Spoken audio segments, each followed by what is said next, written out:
Et en Espagne, c'est la crise qui a fait descendre les habitants dans la rue pendant des mois, vous vous souvenez.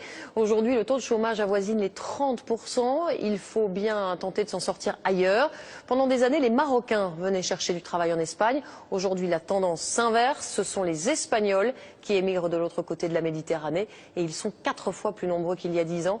C'est le grand format de cette édition. Il est signé Dorothée Oliéric et Jean-François Monnier. On aperçoit les côtes espagnoles à moins de 15 km de Tanger. La péninsule ibérique était un Eldorado pour les Marocains. Aujourd'hui, ce sont les Espagnols qui font la traversée. Chassés par la crise, ils viennent chercher du travail au Maroc. Ils étaient 3000 en 2003.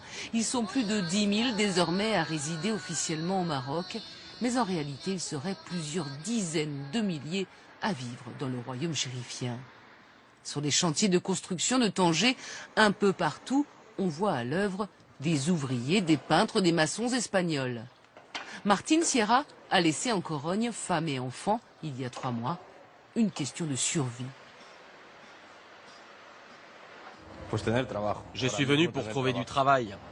En Espagne, la situation est très mauvaise. Il n'y a rien. Vous auriez pensé venir ici? Jamais. Pour des vacances, oui. Mais pas pour du travail. Avant, moi je rêvais d'aller travailler en Espagne. Mais il n'y a plus de boulot là-bas. C'est chacun son tour.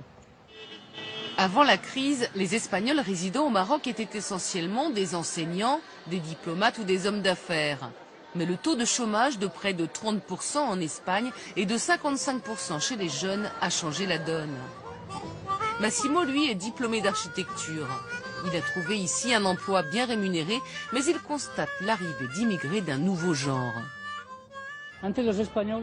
Avant, les Espagnols arrivaient ici en terrain conquis. Ils étaient convaincus qu'ils pouvaient s'acheter le Maroc. Et maintenant, ils viennent ici pour demander de l'aide et acceptent de travailler pour le même salaire que les Marocains. À 1 heure de route de Tanger, la ville de Tétouan. L'été, la région est prise d'assaut par les touristes. Mais pour l'heure, la station balnéaire de Martil est juste balayée par les vents. C'est cette petite bourgade qu'a choisi Salvador. Ce ferronnier espagnol a passé ses dernières années à Malaga sans l'ombre d'un job. Il lui reste une dizaine d'années avant l'âge de la retraite. Rester en Espagne pour vivre chez mes parents comme quand j'étais enfant, c'est pas possible. Là-bas, il n'y a rien, mais ici, il y a du travail, et j'adore. Et pourtant, ce n'est pas facile de tout recommencer. Salvador a certes déjà adopté la djellaba, mais pour communiquer avec les clients marocains, ce n'est pas encore ça. C'est compliqué la barrière de la langue.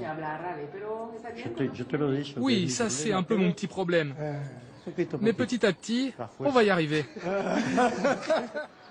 L'église, c'est le point de ralliement de tous les Espagnols. Chaque semaine, ils parlent ici du pays. Ils s'entraident aussi, donnant aux nouveaux arrivants les bons plans. Ici, avec 400 € par mois, location comprise, vous vivez comme un roi, sans vous priver de rien. 1 kilo de tomates, c'est 30 centimes. Un thé, un café, c'est moins de 50 centimes. Paco est le président de l'association catholique. Il s'inquiète du nombre d'Espagnols désormais clandestins au Maroc. Il y en a plein en situation irrégulière.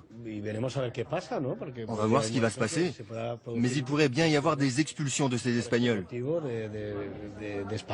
Il n'y a pas si longtemps, une telle chose était juste inimaginable. Mais ils sont de plus en plus nombreux, prêts à tout pour s'inventer une nouvelle vie, loin de la crise.